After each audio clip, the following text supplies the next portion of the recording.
It's a long walk to get up here.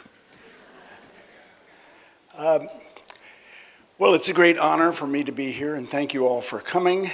I've had a long association with many Israelis through my work with Hani Manshalvi and her Center for Couple and Family Psychoanalytic Training, a place I recommend to you for training and for interest.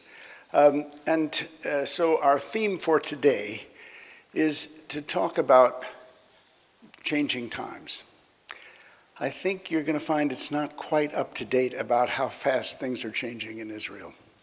And none of us was prepared for these radical changes, I think. Maybe you here knew it was coming, as those of us have watched from afar and with terrible concern, of course.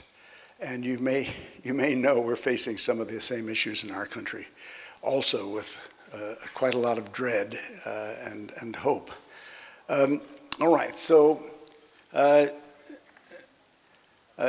going to talk about the fact that patients and families and theories have all changed, and to think with you about how that changes our work.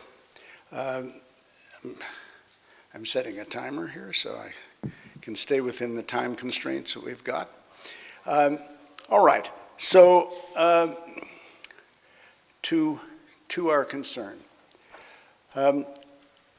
When I was training as a young psychiatrist, and all psychiatrists were trained to do psychotherapy in those days before there were any drugs, my first patient was a terrible shock to me. I've written about her. She was actually the subject of my first paper while I was a resident, and I called her Judy. And she was a borderline 14-year-old girl who was all over the place. She had cut herself. She had been involved in incestuous sexual activity with her brother. Actually, it was much worse than the story that she told on admission, something she told me many years later when we had a follow-up appointment. And there was a question about what theories might help understand this kind of chaotic development and difficulty so early in life.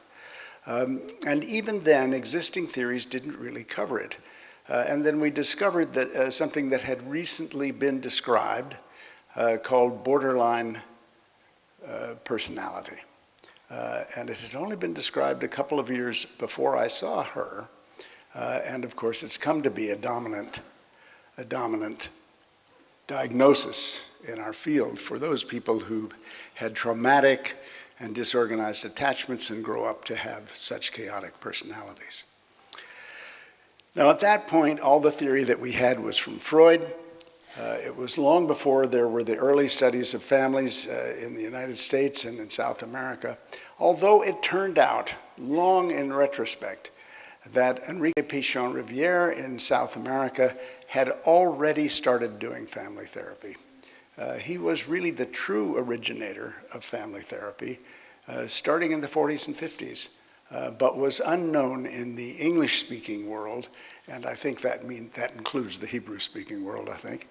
And it was long before there were systems, family systems theories that had developed. Nevertheless, in my residency, there were a couple of our teachers who were already doing family therapy, following Nathan Ackerman's work, for instance, and it has always been an interest of mine, actually from my medical school days, even before I started my residency. Now, the original theories that we drew from really were from Freud. That's all there was. And all the psychotherapies have really branched out and ramified from analytic theory as being the kind of font of wisdom, many of them developing as a kind of counter to analytic theory and therefore still tied to it in this way of opposites. But Freud's idea was that sex was at the center of everything, which certainly applied to his early patients who were hysterics whose development had been sexualized.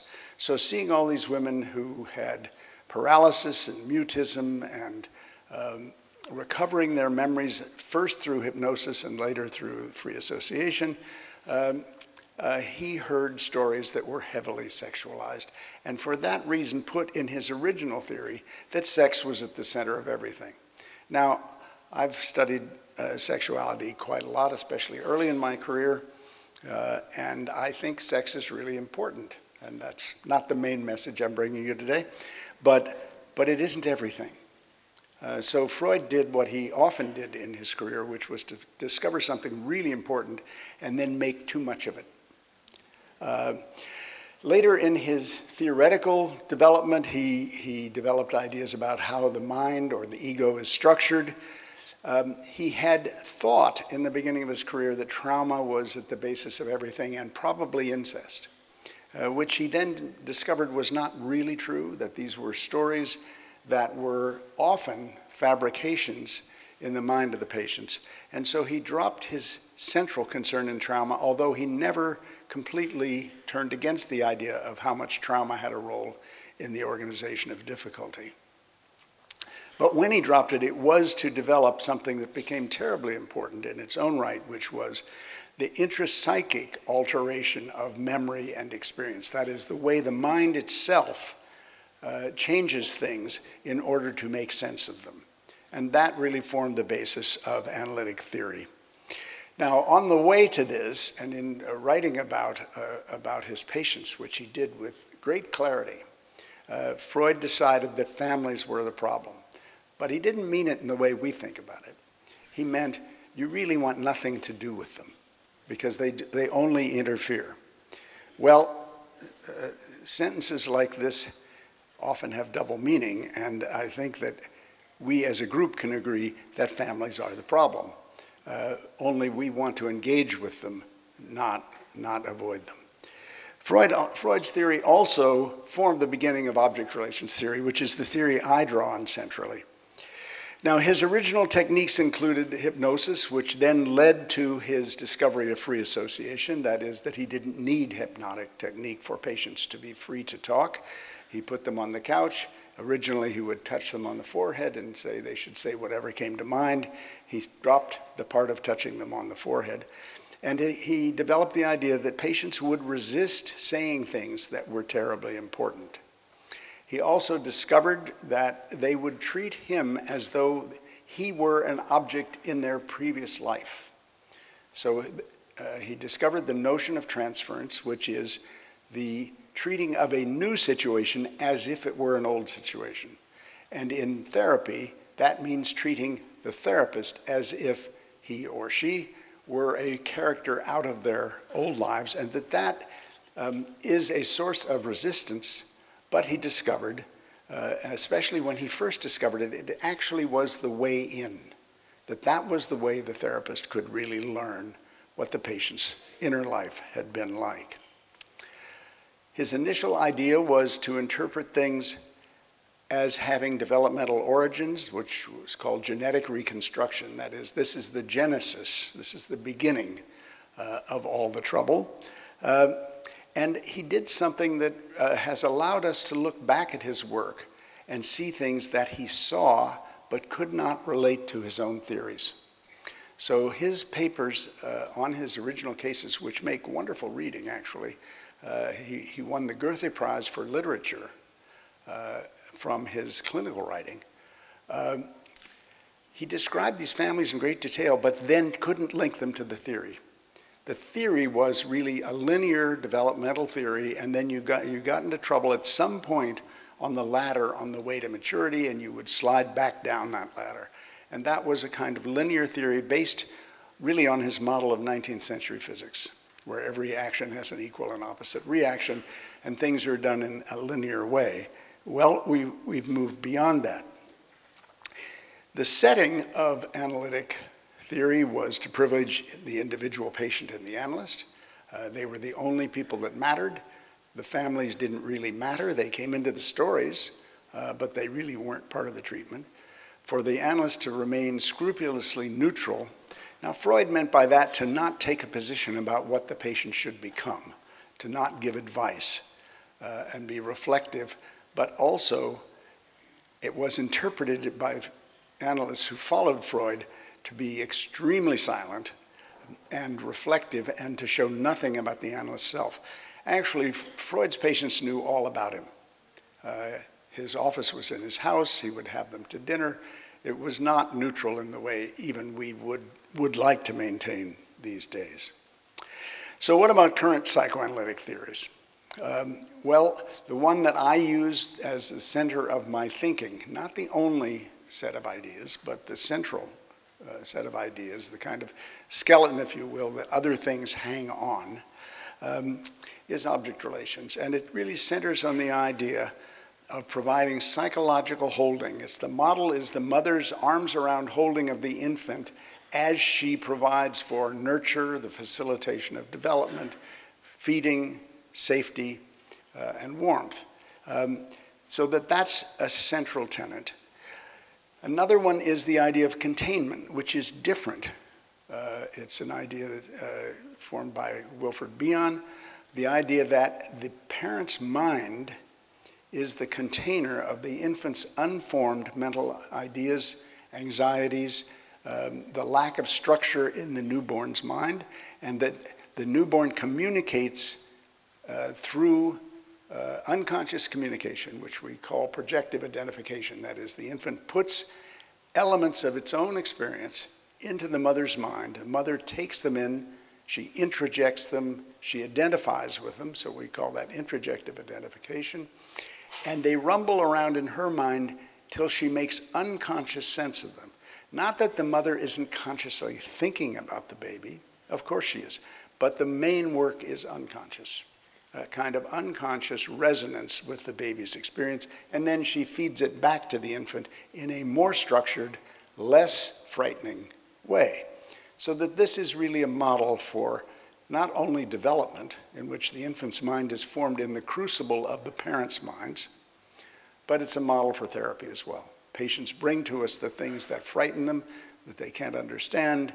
They think they understand them, and they've been doing business as best they could, but they put the parts that work and don't work into our minds, largely through unconscious communication. We read people, not just patients, but people, much more quickly unconsciously than we do consciously, about 10 times faster. So you're listening to me giving you conscious communication, but you're also seeing my gestures, hearing the tone of my voice. And in an intimate interaction, there's much more of that. And we are really built to read each other's minds. It's a matter of survival, of social survival and actually literal survival. Well, we also have attachment theory, which is actually a development out of object relations theory. John Bowlby thought that the tenets of object relations theory were the most valuable analytic ideas that he had in developing attachment theory, and attachment theory has gone on to be a researchable, observable method of looking at especially early development. So that's been an important part of it. Self-psychology has really cued us to think not just about aggression, but also about the need for empathy. But I think that particularly the self-psychologists have overlooked the role of aggression in development. And then something that we talked about a lot yesterday, there was Pichon Riviere's work in South America. He was astutely aware of the work of Freud, Klein, and Fairbairn, but also of field theorists like Kurt Lewin and of anthropology, George Herbert Mead. And he developed the idea of the link, or el vínculo in Spanish, which is really the living link. As one of you said to me this morning who studied with him, the relationship. It's a relational link. It's not a mechanical link that is going on in conscious space at the same time that it's going on in unconscious space. Well, all right, so our theories have changed since Freud. Of course they have. It's been 130 years since Freud first came up with the idea of psychoanalysis, and we'd be in a very sorry state if we were chained to 19th century physics and its origins in terms of theories of the mind. But our patients have changed too.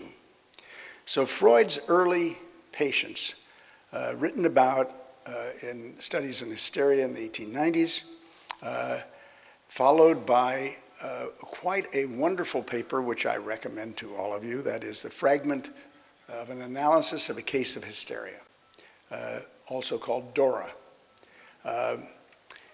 Dora was a very traumatized 18-year-old girl whose life with her family was quite corrupt. Her father had a mistress, which he denied. The mother was treated as just a useless housewife. And Freud didn't write about her at all. He never met her. He did meet the father, and he said he really had not a very good opinion of the father. Nevertheless, he kind of believed the father, and he imposed on Dora a lot of the kinds of interpretations really designed to drive a teenager crazy. Well, he was doing the best he could. He had just discovered all these things, and he wanted to prove that they really worked. And he told her how sexually interested she was in this family friend who she had been kind of handed over to. In the end, after 3 months, she bolted from analysis, after which he realized that she had a transference to him. And he had discovered transference in the course of this treatment, but not until after the treatment was he really able to elaborate what was happening and why it had been so difficult. He went on to discover essentially child therapy in the treatment of little Hans, all done through the narrative of the father, of a preschool-aged boy who had a phobia. And working with the father, they were able to help this boy overcome the phobia. He talked about obsessional neurosis in the case of the rat man, who had a rat obsession. And chronic personality disorder in the case of a wolfman. So these were all quite wonderful studies in which you can see things that he saw but didn't know what to do with. There was no treatment or consideration of addiction, no separate discussion in his mature writing about trauma. So there was in these early cases, but not after that. And there was absolutely no involvement of families or life partners, spouses, nothing of the kind of things that you and we as a group really value. And indeed, when these came along, I remember presenting, so I treated Judy's family as well as treating her individually. And I was a third-year resident, and I took family material. I took drawings from a family session, quite wonderful drawings, that I published in the book that my wife and I did on family therapy. I took them to my child analytics supervisor, who said, "This is all very well as long as you understand this is not analysis." Well, it is actually analysis. It's family analysis. So our modern patients have changed just as much as theory has changed over the years. Much of our view of patients is DSM driven. I'm so sorry, I really apologize for promulgating the DSM on the world. It's really driven by a need to conform to insurance specificity so that people know how to bill and what drug to use. And I think it's just not a very useful manual for our actual work.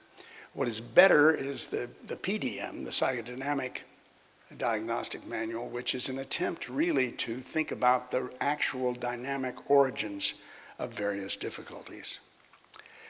There are new groups of patients, aren't there? There are the personality disorders, including borderline personality, bipolar disorder, which is a very frequent, popular diagnosis. And then the new darling of everybody is autistic spectrum disorder. We are all autistic in some regard, I think. Much more emphasis on depression and suicidality, and it runs in epidemic waves, in a sense. For instance, in China, it's very, very prominent in the teenage population of pretty severe depression, a lot of suicidality, along with school refusal. under the pressure for the only children to do well. Much more about the addictions. We certainly have an epidemic of addiction in the United States. I don't know about here. Eating disorders. And now I think the most recent thing that we're seeing so much about are gender struggles, with a lot of cultural angst about how to think about these things and what to do about them. Now, psychoanalysis really stresses the idea of long-term treatment, but it also has led to developments in brief psychodynamic treatments, such as the one developed by Kernberg's group in White Plains, New York, transference-focused psychotherapy, which really uses the transference, but in a very confrontational way, designed to provide a relatively short-term treatment for personality disorders, for severe personality disorders. And there are other brief therapy models that have been developed over the last 20, 30 years, as well as psychodynamic crisis intervention. So although I'm an analyst, I spent 7 years treating medical students and their families at the military medical school. It was brief treatment. So at least 2/3 of those students, believe it or not, medical students are relatively well put together, and brief treatment for a crisis in their professional or personal growth is very effective and is all that most of them wanted. Now, at the center of this kind of work, regardless, is transference and countertransference. So this discovery by Freud remains really important. Patients and families treat a new situation and a new relationship as though it were an old one. This is an unconscious organization. We're not talking about just assuming that you are literally, but treating you as though you were. And that allows therapists to learn about the patients' and families' inner worlds through the interpersonal exchange with them, through the link, if you will. The countertransference is the counterpart of this, and that is if we learn to listen to our experience with them as an internal process, that really is the best GPS, the best guidance system for learning what they are experiencing, because we are joining them in that experience in an internal, fundamental way. And it's conveyed both consciously and unconsciously. I think that the mistake that analysis made was to really privilege the unconscious communication, which indeed is the thing that our patients are not so good at. They really aren't good at decoding unconscious communication. But it's really both, and this is something that I think the Bijon-Riviere's work has enabled us to issue a kind of corrective to ourselves, to think about the relationship as containing both elements that are unconsciously conveyed in the way I described to you through projective and introjective identification, at the same time that there are actual encounters going on through action and speech, and that combined, these convey an in-depth kind of experience. So couple and family treatments, then, carry a recognition of the family's role in the origin of symptoms and personality patterns. This is what Freud cut himself off from. And that we see many families with a lot of disorder and chaos. And through these years, we have learned, and you have learned, to think about the family patterns of divorce, extended and distended families, that is, remarriages, that produce complications of their own in these other family patterns, adoptive families, and gender issues in families. And this is not just in this single patient struggling with LGBTQ plus issues, or who declares that they are in that broad range of categories, but it's a family issue in that even if we don't credit the family with having something to offer in the genesis of that kind of organization, that's one of these polemics we could get into about whether the family's got any role in the development of children, including their gender orientation. There's an impact on the family that varies widely, from families that are widely accepting and embracing to families that are struggling with it in all sorts of ways. We now have homosexual couples in marriage and as parents, and we have this new phenomenon that's really burst on the scene, and in the United States has sort of taken over politics as well, of trans families. So I'm saying it's not just the trans individual, it's what it does to the reorganization of the entire family. And then we have all sorts of issues about political and economic refugees, which I know in various ways have also been true in Israel in ways you could tell me about. Okay, so where do we get these families? When I was early in my training, I brought a family to a supervisor, a wonderful supervisor actually, of a woman who had adopted two boys, one black and one white. And the black, these were 5-year-old boys, and the black boy was very, very chaotic. So I thought, well, this supervisor will be able to help me with this. Of course, he'd never really seen a family. He'd only seen individual children. And he said to me, where do you get these families? Well, where do we get these families? And pretty much the answer is everywhere, isn't it? That these are what the families are like. So here's an example of a gender issue. So this is a teenage boy who declared to his parents that he wanted to be and always had been a girl. And he had great difficulty with his mother's rejection and rigidity, and both parents who really came from a macho Islamic culture. I want to stress these are composite cases for reasons of confidentiality. So I'm giving them to you for the issues rather than the depth of actual clinical experience inside sessions. So the therapist worked with the family separately from the boy and then with the boy to examine the hurts in his life without taking a position either with the parents or with the boy about what he should be, without really pressuring him, but especially with the parents to have a kind of acceptance instead of trying to impose many things on this boy, not just what his gender should be, but also what he should do with his life and so on.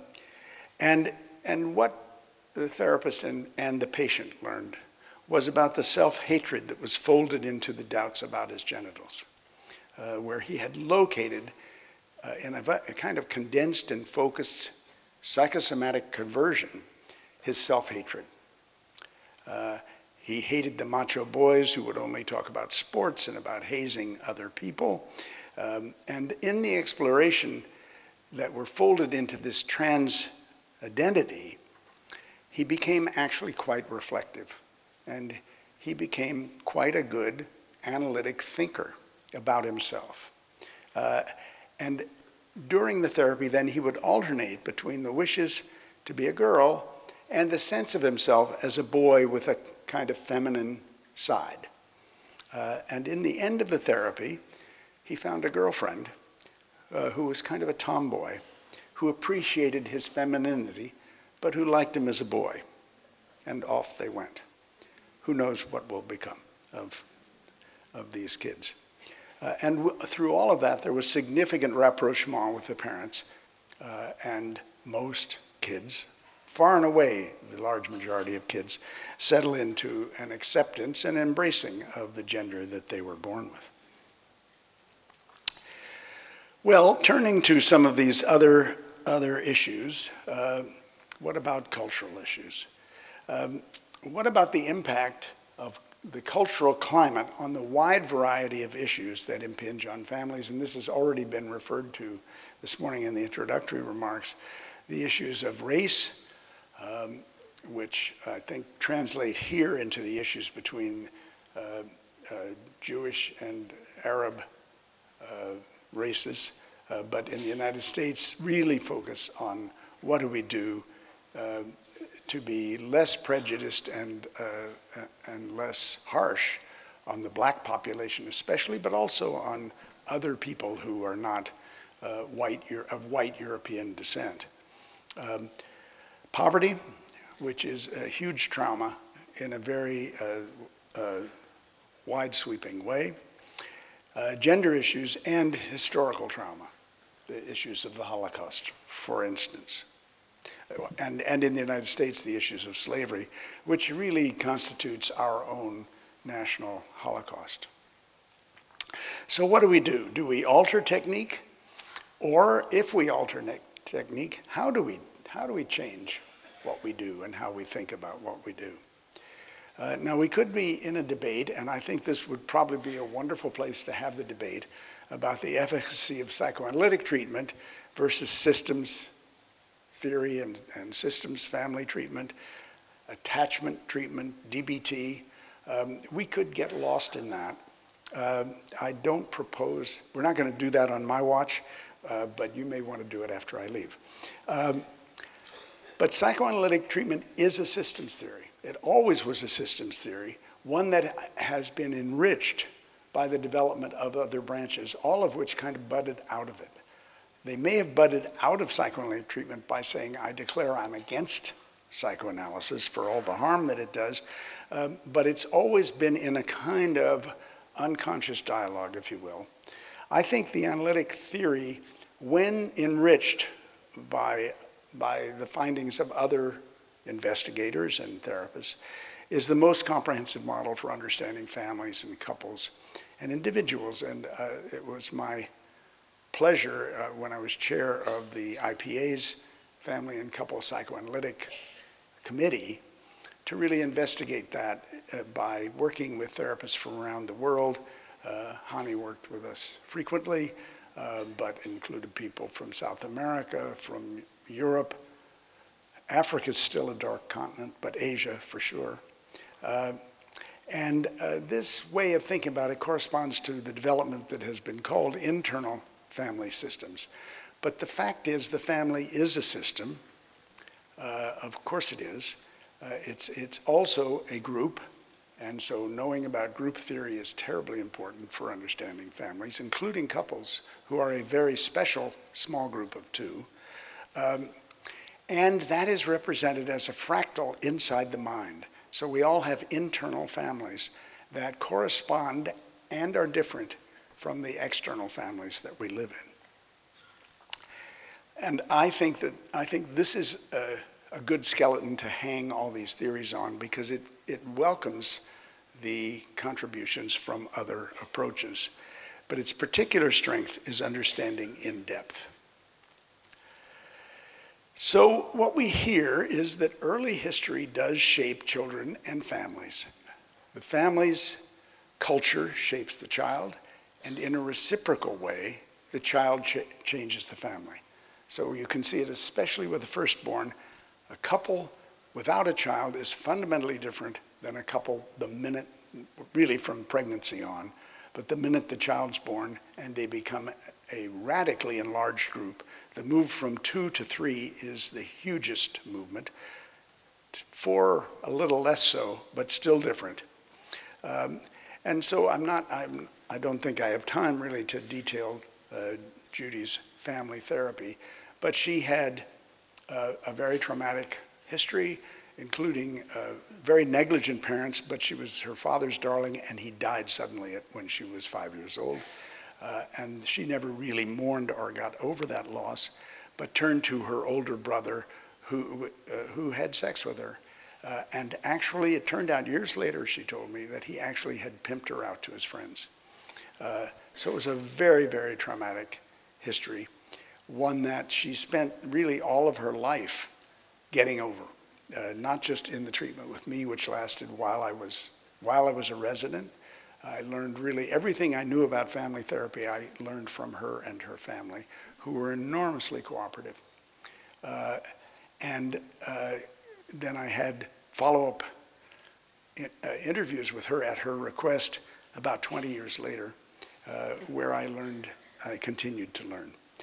While I was seeing her, what I was working with was applying British object relations theory to families, because that included work with groups, and that you couldn't really understand families without understanding the dynamics of groups, which had been contributed by Wilfred Bion, who really talked about the unconscious life of groups.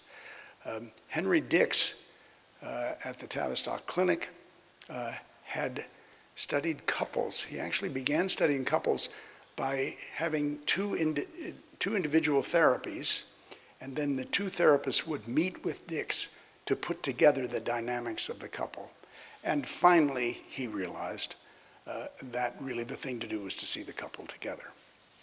And this was done then at the Tavistock, not just by Dix's group, but also in what was called the Family Discussion Bureau. That group still exists and is the leading psychoanalytic couple therapy group in the English-speaking world, now called Tavistock Relationships, a group that we are very involved with and who publish the only journal in psychoanalytic couple and family therapy. So now we find that we're involved in treating current and ongoing trauma. And this, again, is where I feel I have much to learn from you about how this climate of immediate threat influences the work with people with whom you share this sense of cultural and national threat. We really can't sit back in the face of ongoing assault that threatens people's survival and well-being. And the first thing that we have to do is to address the immediacy of the threat. We need empathy for what the suffering is. I've seen this, I thought I was seeing it really in China, where China's a very traumatized culture. They've been historically and nationally traumatized since the middle of the 18th century with the invasions by the Europeans who imposed opium on them, Japanese invasions at the end of the 19th century and again in the Second World War, and then the many traumas of the communist era, starting with the largest famine in human history that killed probably about 40 million people, and then the Cultural Revolution. And now the trauma of a paranoid dictator who's really increasing the surveillance society so everybody feels under a sense of threat. Well, then I've also been working in Russia. It's a more traumatized society. Russians have been traumatized historically for generations. And now and of course what traumatized parents do is to visit some form of trauma on their children, even if they try their best not to. So that's what's happening with Russia now, isn't it? That it's traumatizing the entire world in the invasion of Ukraine, which at least so far Europe and the United States understand is actually a proxy war with the West.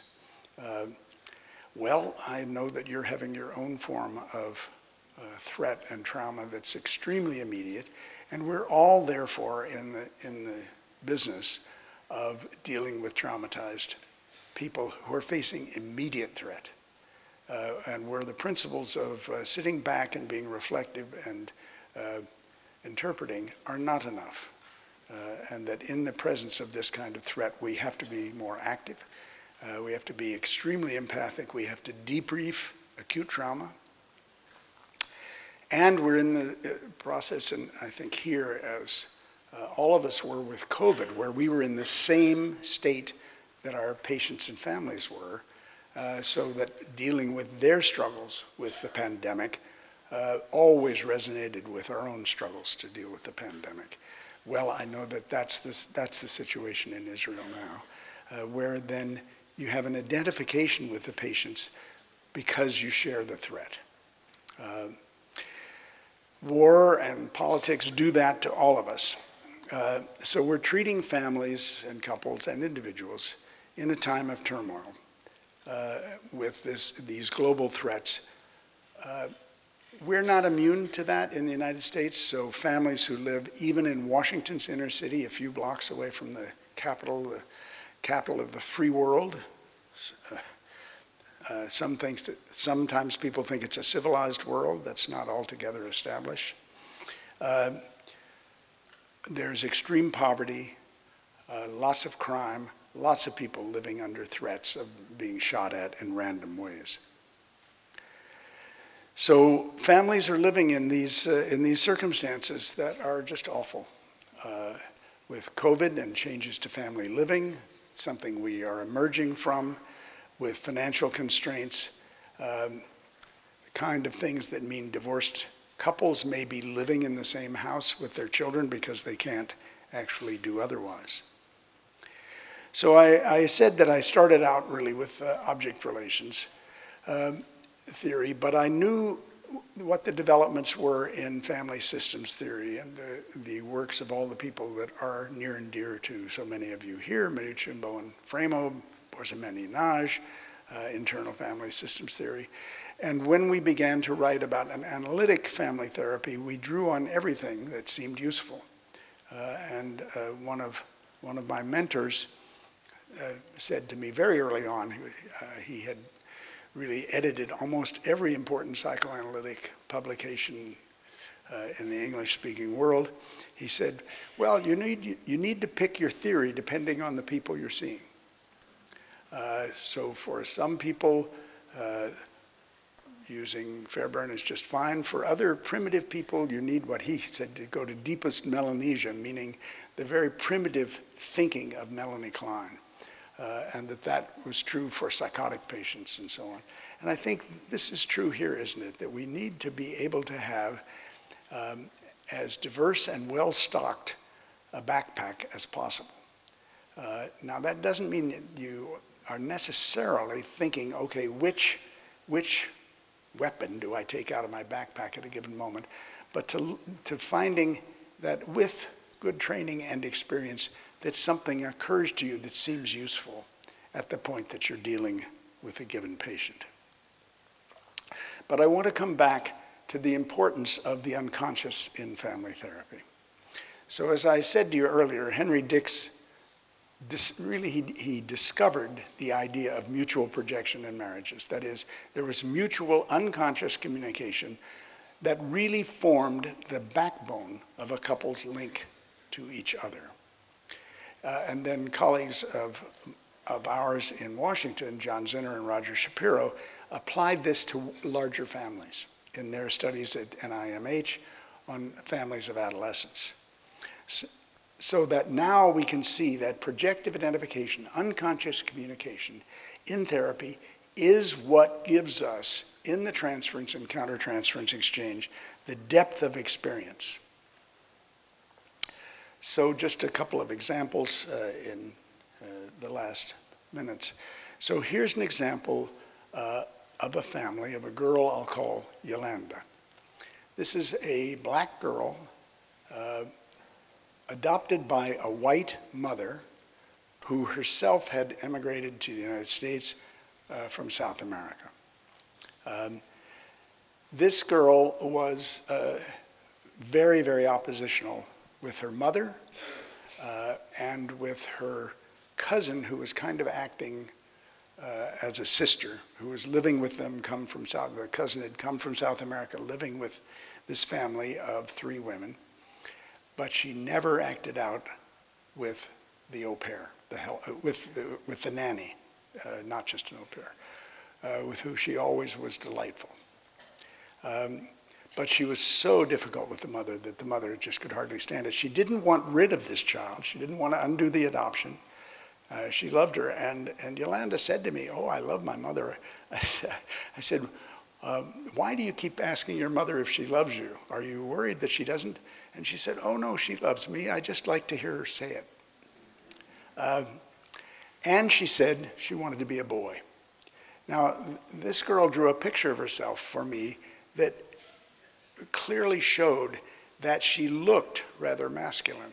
She had very short, tight, curly hair of a kind very common for African-American girls, and she wore sports clothes all the time. So you could see that people would feel that they weren't quite sure whether she was a boy or a girl. So there were all these questions of what was the role of race, a very dark black girl with a very white mother. Was she really a girl who would move towards a transition? all of these things. Well, through a combination of mainly individual work, punctuated by family sessions because she was so difficult with her mother that I wanted that in the room about how difficult they were. She absolutely dropped the idea of being a boy. She said, right in the beginning, she said, well, the boys say I'm a girl and the girls say I'm a boy, and if they would just get together and figure it out, then I would know what to do. But in fact, this just dropped away. So it wasn't an issue. So to have said we were going to be gender affirming would have been a terrible mistake. And over time, she really worked out how to be much less difficult with her mother. And the mother learned how to be much less abrasive as a disciplinarian with the girls, so that things really were able to settle down. And I think that the family work was as important as the individual work. And then just very briefly, another family, which I'll call the Smith family, a divorce, a reconstituted family with 3 children from the mother and 1 child from the father, where the mother's children felt they had always been hated. And they felt disrespected and hated. And they were jealous of the single child who had been adopted into this family because that child's mother had just disappeared. So in a way, that felt like it was lucky. And what we discovered was that the mother had really been hated by her mother. She'd been treated badly and always put down. And these children unconsciously had become the re-embodiment of that hateful mother. And opening that up and looking at the longing for love that both the children and the parent had really let them come to a new equilibrium. Well, okay, so that's the kind of message that I want to leave you with. I'm trying to, here we go. It won't let me move down to, okay. I'll leave you with this image. This is the human electromagnetic field, showing that the single person is connected so widely and in so many ways with the world. And of course, that applies to the way our families are connected to each other, the way they penetrate each other's minds, the way they're connected to extended families, to the culture, to even the global and cultural issues that are with all of us. And that is the complication in the systems that we're treating. And we want to be just as aware the width of those connections and the depth of the connections inside the individual. Thank you very much.